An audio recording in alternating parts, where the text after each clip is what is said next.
Now this morning we woke up to thunder and lightning in Kaneohe. I was gonna. You heard the thunder and lightning at your house, but we only live like 3 minutes away from each other. So yes. Of course, the big storm we've been talking about and preparing for is knocking on our door. It is. You know, we've got the latest coming up from our island weather team in about 10 minutes. But brother, I got to tell you, the traffic was absolutely nuts this morning. Are you serious? So there was an accident in the tunnel. Like coming townbound. Oy. Right. So I tried to circumvent it, try to get around it and jump onto the H3. It didn't matter. Yeah. Everywhere. H3 going over was smooth sailing, but once we got into that town area, that was it. It was just nuts. Yeah, that typically happens when just get like maybe even a drop of rain. Just traffic backs up. So imagine when you get heavy rain. I mean, I feel bad for our west side Oahu commuters, and that traffic was just crazy this morning. It was really, really tough getting around. Now, of course, we are expecting moderate to heavy showers, some of which we've experienced already, as we talked about earlier. There's also the strong likelihood of damaging winds. Oh, yeah. Of course, with the damaging winds, power lines can go down. That means no power. That means, and you know, knowing these things, because this happens. It happens, right? Yeah. Knowing these things. Seems like it's been happening a lot, though. A little bit more frequently. We've been losing power, more frequently. Right. So now would be a good time while the power is on.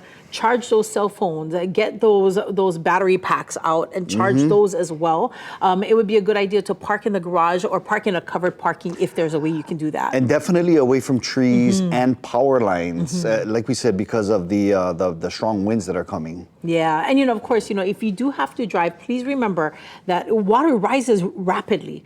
So don't go through those flooded roads if you can avoid them. And again, all it takes is just a little bit of water to get you spinning. Yeah, that's careful. why they call it a flash flood, because it happens like that instantly. Yeah. Mayor Blangiardi spoke the other day about the possibility of 30 inches of rain falling over the next few days. I know we talked about that the other day, but for me, I'm a visual person. So I asked ChatGPT to create a graphic of me standing in 30 inches of water, and just to kind of get an understanding and take a look at what that looks like. Though this is 30 inches of water.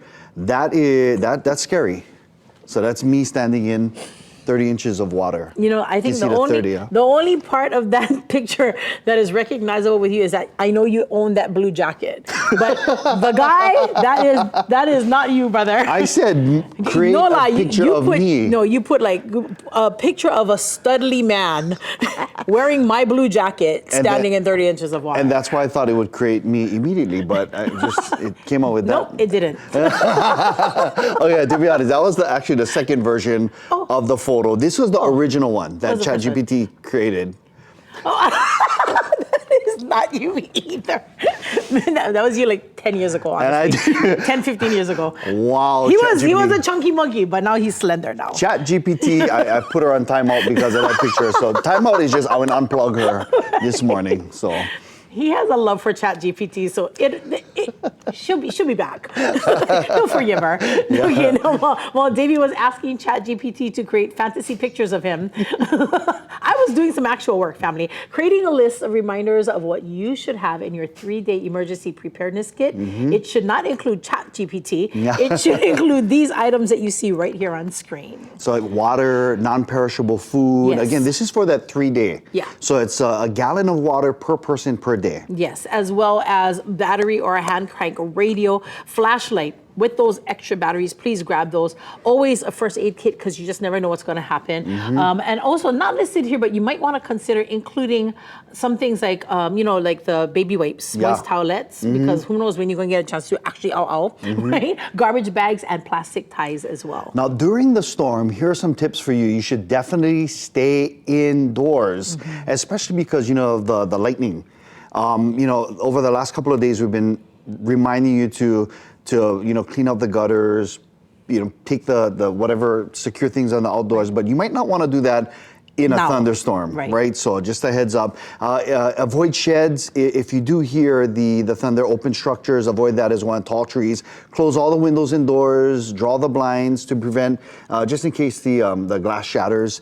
And then avoid, this one tripped me out, avoid electricity and water. because the electrical devices can be like a conductor. Well, yeah, because they can carry that current. If there's a lightning strike near your home, Yeah, and then if it you just goes. if you're right taking a through. shower, because it also does that for the plumbing as well. Yeah, It's like, which is wow. why those wipes come in handy. Just take care of the important parts and Yes. just love one another.